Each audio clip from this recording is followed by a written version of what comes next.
All right, my friends, I am working on page PM 7.45 in our orange ELA practice book.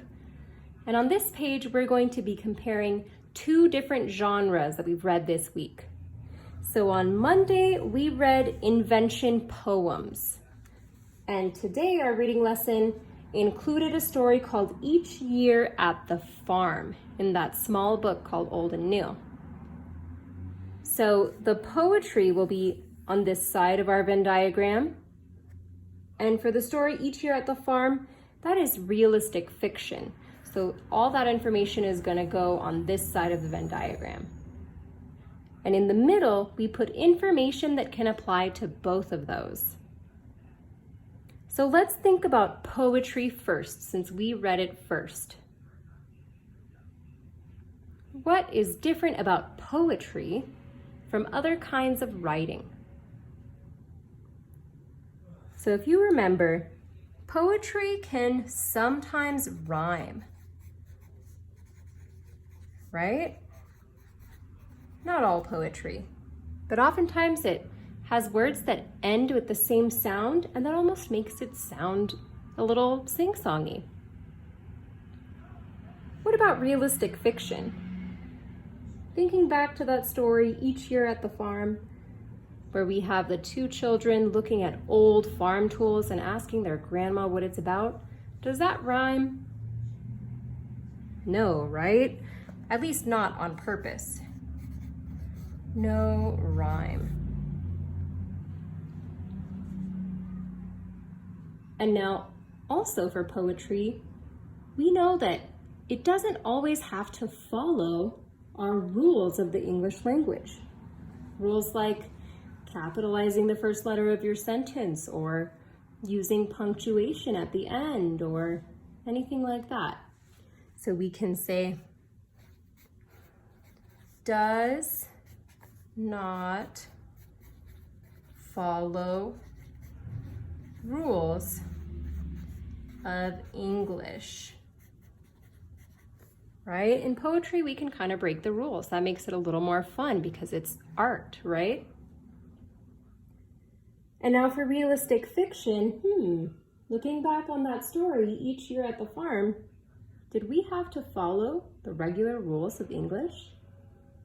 Did they capitalize the first letter of every sentence and every name? Did they use punctuation and write in complete sentences? I think they did, right? So we can say, does follow rules of English. Awesome. And so these two genres may be pretty different in those ways, but let's look at what they have in common. They both can talk about things from the past and present. Awesome. So even though they may not follow the same rules, they don't sound alike or look alike, these two different kinds of writing can still talk about the same thing. They can still talk about things from the past and the present, or any kind of content, really. Now moving on to page PM 7.47. On this page, we're going to be using some of our high frequency words to fill in the blanks in all of these sentences. So our words are began, brother, enough, even, learn, and second. So let's go through each one and see which one would fit best. Number 1 says, Mom is teaching my blank to ride.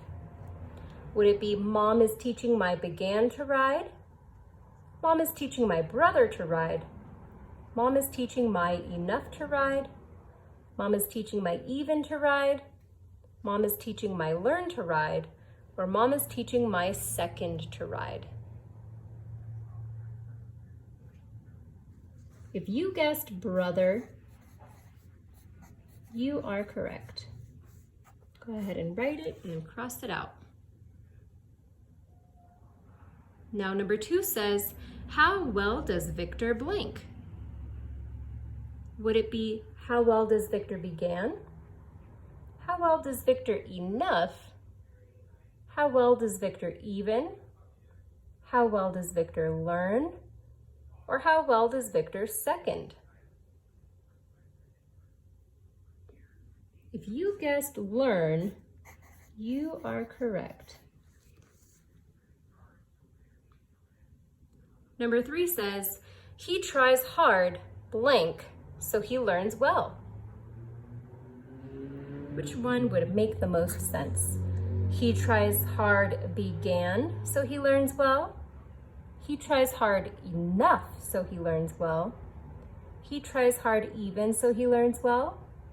Or he tries hard second, so he learns well. If you said he tries hard enough, you are correct. Number 4 says, he just blinked today. Which one makes sense there? He just began today, he just even today, or he just second today? If you said began, you are correct. And number 5 says, he can ride for a few seconds, blank, if mom lets go. Which one makes more sense there? He can ride for a few seconds, even if mom lets go? Or he can ride for a few seconds, second if mom lets go?